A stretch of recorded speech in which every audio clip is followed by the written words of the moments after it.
Hello. I'm back, baby. And it's the nighttime. But I think it's going to be a kind of short one because I wanted to reiterate what I talked about, I think, two videos before. And that's the concept of inputs. And we talked about how inputs are things that we partake in that form our values and the person we are on our unconscious as well. And three different aspects of that is habitual, so those actions that you do repeatedly, habitual inputs,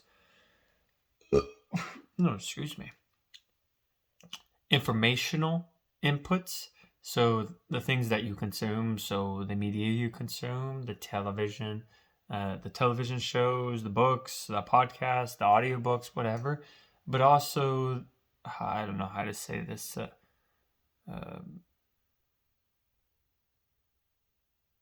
I'll just say loquacious inputs. It's what you say. So what you say out loud, what you say to yourself, and that at those statements compounding over time to have a significant influence on your unconscious. And why I want to bring this up again, because I don't know. It's weird because I pick up books that I've found have been very inspirational to me. And I read 2 pages and I find something that connects back to my theories. And it's one right here. It's the idea of loquacious inputs, talkative inputs. I don't know what I'm going to call it. Um, but the book I'm talking about is Green Lights by Matthew McConaughey. And I remember reading it whenever I was a teacher for a year. So I was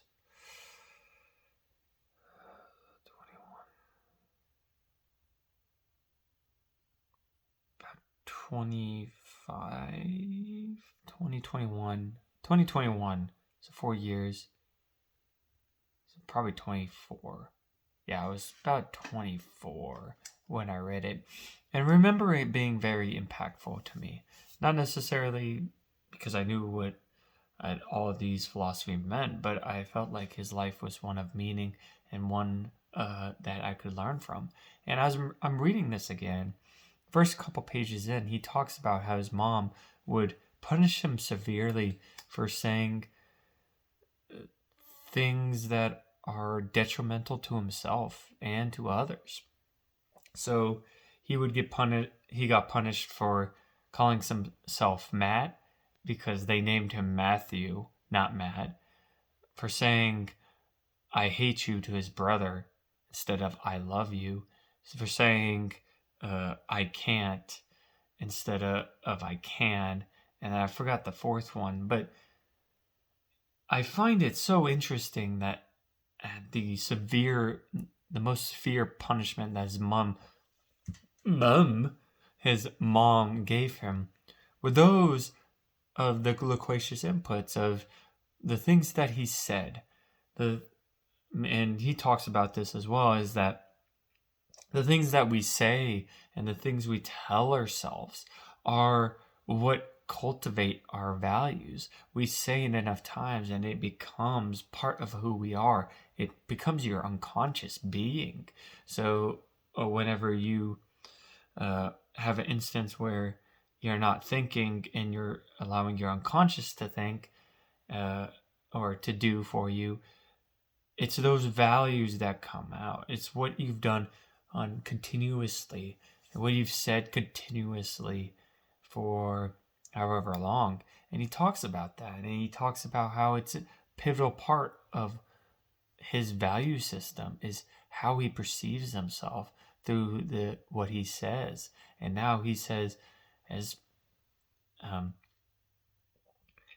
his mother reinforced the "I love you," saying "I love you" to your family, reinforced the "can do" attitude, and that his name means something, that he is someone, and reinforcing this and Matthew being able to reinforce it throughout his life helped create those values in himself, and then in turn help create something that's more loving and I would say more virtuous. And that's a big part of my book and what I'm trying to argue is a lot of these depressions and a lot of these a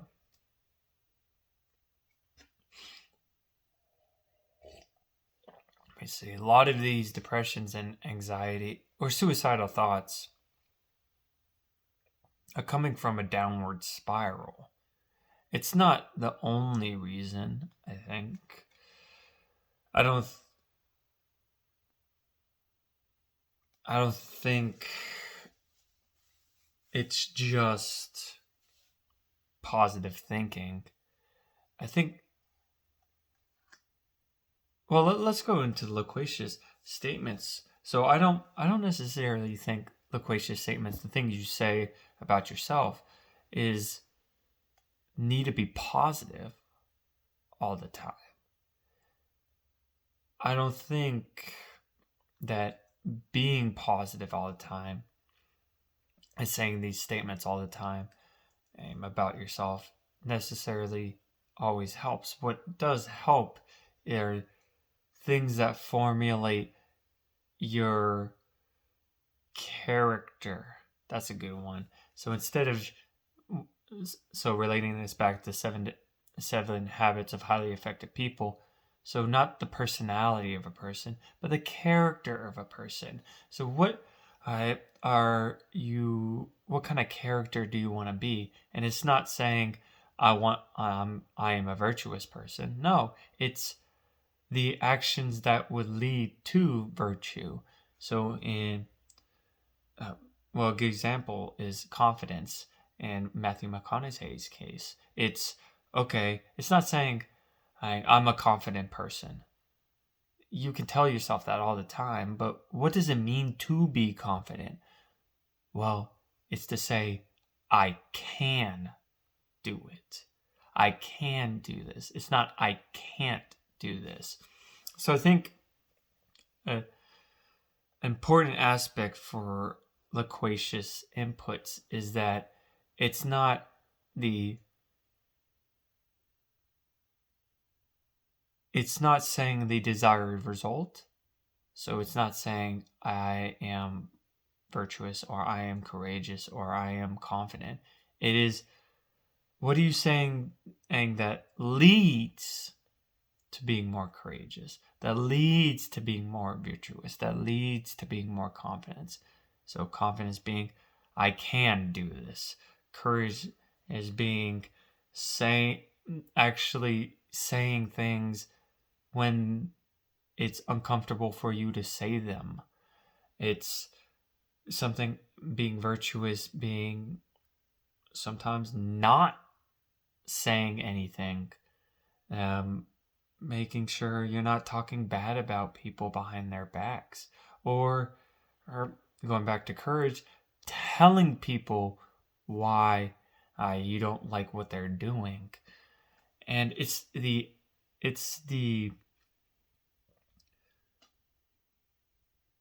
not the action, but the leading towards those virtues and values that gets you to be more of that value, not the saying to yourself, I'm confident, I'm virtuous, I am a good person. Because that's the personality ethic. That is the mask you're putting on. So it's the what you want other people to see you as. But that's not the character ethic of what is actually your inner being. Who are you? Well, you're someone who says, I can, and I can do this. You're someone who sticks up for people all whenever or they're not there. You're someone who tell all people to their face is what you dislike about them. You speak up in uncomfortable situations when you need to speak up.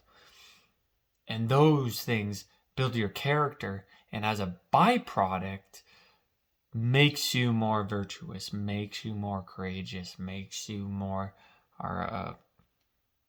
confident. And I think this leads into the depression and anxiety. It's not saying I'm happy, I am always happy, I love being happy, or I love myself, blah blah blah. It's not that. That's superficial. What are you doing to love yourself? Do you actually love yourself? Are you taking the time to be grateful? It's not enough to say you're a grateful person. You have to actually say what you're grateful for. You have to continuously say what you're grateful for. It's the actions of doing it instead of actually just saying that I am a grateful person. It's the same with your attitude of joy, of optimism. Let's say optimism.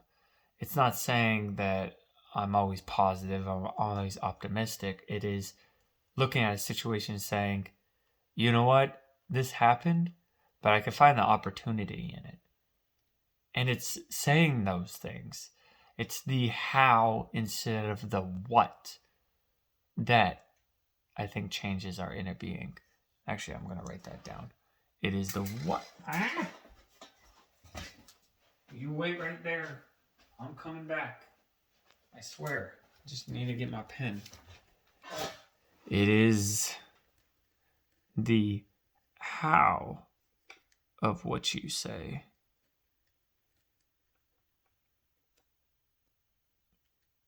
And not the what of what you say. I'll clean it up, but I like that. I think that helps a lot.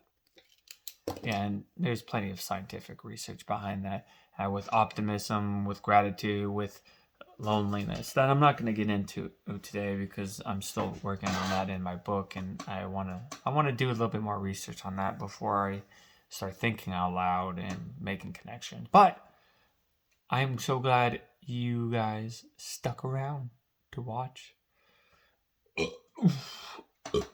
Oh my god, I'm killing myself. But anyways, I will see you tomorrow. Okay, bye.